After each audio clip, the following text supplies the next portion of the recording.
Bienvenue sur Afrique Sport pour la matinale de ce vendredi 2 avril 2021. Nous le débutons avec la CAF.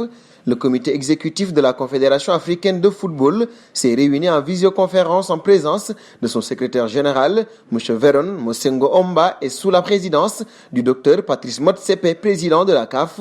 À l'issue de cette rencontre, Patrice Motsepe a informé le comité exécutif des nominations suivantes. M. Jacques Anouma de la Côte d'Ivoire, en qualité de conseiller spécial senior du président. Il faut rappeler que l'Ivoirien était candidat au poste de président de la CAF. Il a retiré sa candidature in extremis. Et nous passons à la prochaine Coupe d'Afrique des Nations. S'il faut encore attendre l'épilogue du rocambolesque feuilleton entre le Bénin et la Sierra Leone pour avoir la liste complète, 23 des 24 qualifiés pour la prochaine Coupe d'Afrique des Nations sont connus depuis la fin des éliminatoires cette semaine. Et tout ce petit monde se retrouvera début 2022. Le comité exécutif de la Confédération africaine de football a bien confirmé le Cameroun comme pays hôte du prochain tournoi et a surtout validé les dates de la compétition. Celle-ci se déroulera du 9 janvier au 6 février 2022. Dernier point Afrique avec Abdou Diallo. Désormais, c'est le drapeau sénégalais qui s'affichera à côté de son nom après avoir effectué ses classes avec l'équipe de France dans les catégories de jeunes des U16 jusqu'aux espoirs où il a même été capitaine. Abdou Diallo a fait ses grands débuts ce mois-ci avec les Lions de la Teranga, un choix naturel pour celui qui s'est toujours senti franco-sénégalais et dont la décision prend sa source dans des vacances au Sénégal en 2019, à un moment où il n'avait pas été appelé avec les Bleus pour l'Euro-Espoir.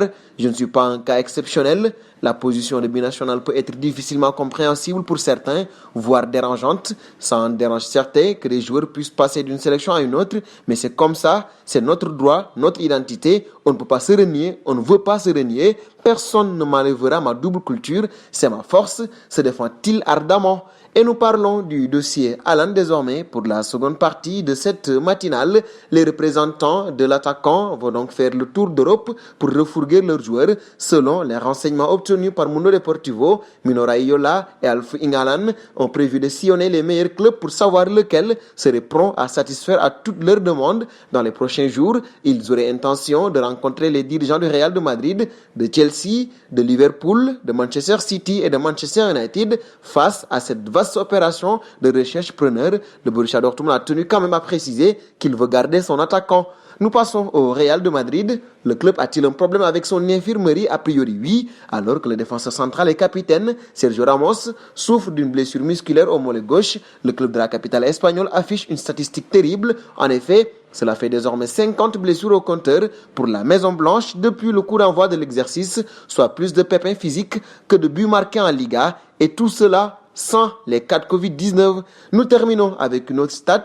L'équipe de France a livré une prestation bien fade mercredi soir en Bosnie. Malgré le succès récolté, les tricolores n'ont pas du tout convaincu, se montrant bien loin de leur meilleur niveau. Et parmi les joueurs qui symbolisent le mieux cette prestation terne, il y a Kylian Mbappé. Dès mercredi soir, la star française a exprimé son mécontentement par rapport au pic dont il est objet. Seulement, Mbappé aura traversé la trêve internationale sans la moindre réalisation réussie en 3 matchs face au Kazakhstan et après avoir démarré le match sur le banc, il a même loupé un penalty. Au total, il reste sur 253 minutes et 4 matchs, 100 buts inscrits avec sa sélection, une première depuis mars 2018 pour le prodige de Bondy. Et nous arrivons au terme de ce journal que nous fermons avec la question du jour. Comment analysez-vous la stratégie des représentants de Alan? Vos réponses seront attendues en commentaire. En attendant, n'hésitez pas à vous abonner sur Afrique Sport pour ne rien manquer du football continental et international.